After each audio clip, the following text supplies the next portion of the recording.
Part of the reason why we did this channel is to document our lessons learned. And if you're new here, when we did the garage build over a year ago, I put some drainage tile in here. It's a corrugated 4-inch tile. And I did that because in the future, I knew I was going to put gutters and downspouts on this building. And I wanted to have this ready to go and not have to trench things in when we were doing the rough grading. So I'm uncovering this now. And what I've learned over the course of the last year and a half or so, since we've been doing the house build, there's a downfall to the way we designed this setup here, this floor plan, and that is the roof on the garage slopes down into this 8-foot area in between the house and the garage. And as a consequence, it's very level in here. The water that comes off the roof goes down into this ground. Yes, the drainage tile does capture some of it. I have both a drainage tile on the garage and the house. I have a footer drain, and I know it works because I see water coming out where we tiled it to daylight. However, it is keeping the ground a little bit moist inside the crawl space on the house, and I want to take care of that. And I'm going to do that by catching all the water coming off this roof and forcing it into the tile out back down the hill to daylight. Now, I've already had my preliminary meeting with the contractor that won the bid to do this gutter project, and we talked about running the downspout right down the flat of this panel. So I want to try to get in the middle of it as best I can, which I think would be right about there, and turn this up so they can run straight down and drop it into this tile. And I need to get my elbow. So I want this elbow coming up probably about right there would be my guess. Let's see. Put this in the middle just to get a rough idea. Pretty close to about right there. So I'm gonna put a little mark about right here. And as you can see, this thing isn't in the ground very far. It's actually sitting right on top of my footer for the garage.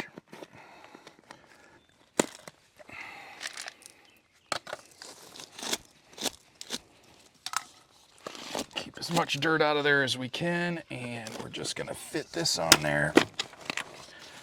I think that looks pretty good there.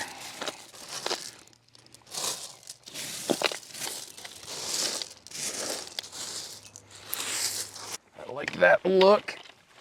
And then what we can do is,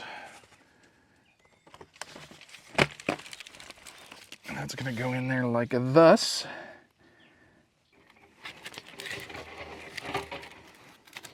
That's the end product for me. I think that'll work out pretty well. I think that looks good. We're gonna have round downspouts and half round gutters. And supposedly they're a 3-inch diameter. So that should work pretty good. And I think it looks nice and clean and finished. We got 3 more corners to do. Now that the prep work is done for the downspout system, it was time to call the contractors in and get these seamless gutters going. We're going to do a 6-inch half round gutter with 4-inch round downspouts. Range. Come here, friend.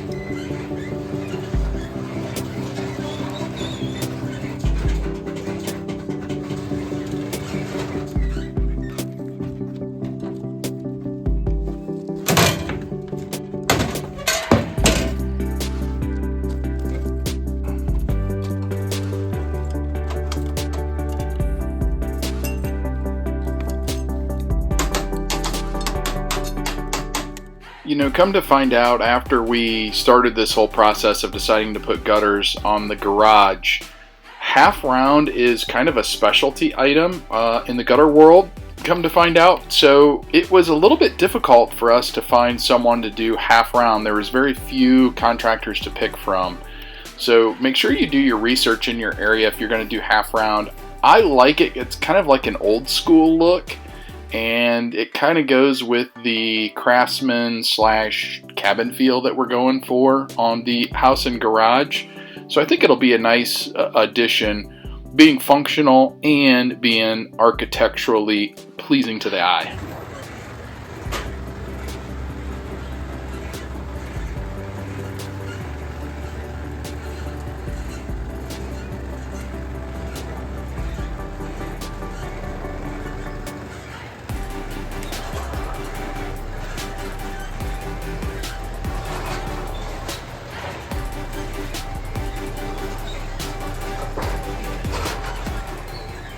And here is the main reason why we decided to contract this part of the build out. I don't have the equipment to manufacture a 38-foot long single piece of gutter to put on the building. So I guess in a way it was kind of a no-brainer to contract this portion of the build out.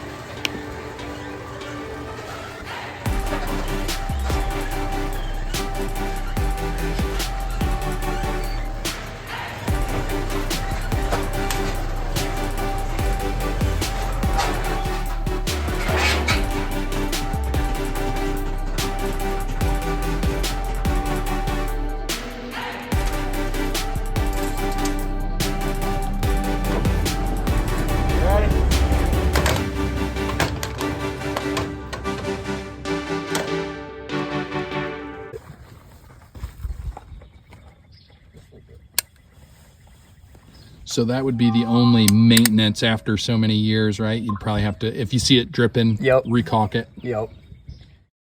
The moment I've been waiting for. Finally get to see what a half round gutter looks like up there. I was a little bit nervous that maybe 6-inch was going to be too big and kind of overpower the look of the building there, but it ends up, I really like the finished look on it. Forgot to mention too that the hangers on the fascia there, you can see those were all installed beforehand, and then you'll see how they roll this into those hangers, and then it attaches on the back side. There's a tab that's bent over on the back side, and the front side you can kind of see the tabs sticking up on the hangers that bend over the outer lip of the gutter. But it kind of rolls in there real slick. Slide it in place down to the end and call it good.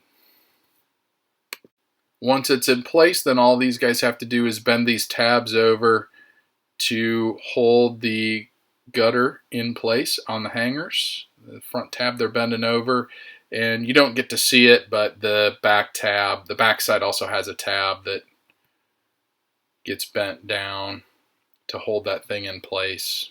Pretty slick system. Alright, gutters are installed on both sides, and now it's time to get the downspouts going here. And since we're doing a 4-inch round, what these guys are doing here is drilling a hole on the bottom side so they can get their punch in there to give the transition from the gutter to the downspout a nice clean look. And I think that's pretty important. Not the easiest stuff to cut. Keep in mind too, this stuff is galvalume steel, so it cuts a little harder than what your aluminum is going to cut. But I wanted to go this route because it matches the roof, and I think it looks pretty good up there next to the roof.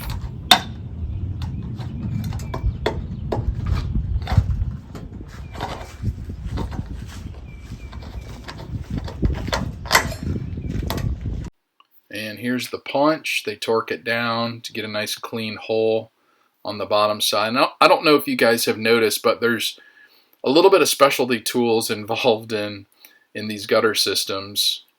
Of course, the seamless, running the machine the full length without any seams, and then you got some punches and some crimpers, some benders, So there's a little bit of tooling involved if you're going to try to do this on your own.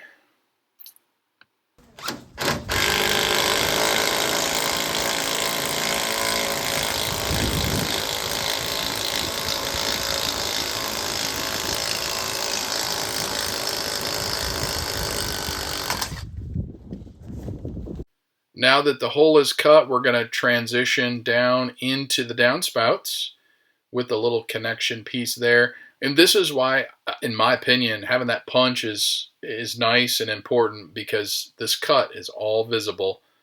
And there you have it. Nice clean look in the end. Turns out the downspouts ended up being 4-inch instead of the 3-inch that we had originally planned, but it kind of worked out slick because the fitting that I made to go into the corrugated tile, all you had to do was flip it the other way, which is actually the appropriate way to fit these things, and it made a nice transition. So in the end, it all worked out really nice. There's another look at a specialty crimper, so you can slide these downspout pieces together. So you just kind of crimp one end, makes the diameter a little bit smaller so it can slip in to the piece above or below it. Here's a little quick look at the finished product on the one side. I'll let you be the judge. I really like the look, the color, and the style. So spending a little extra money to get a little extra pizzazz for the building was worth it in the end, in my opinion. And we'll end this video with a look at the gutters in action and a little soothing rain sound.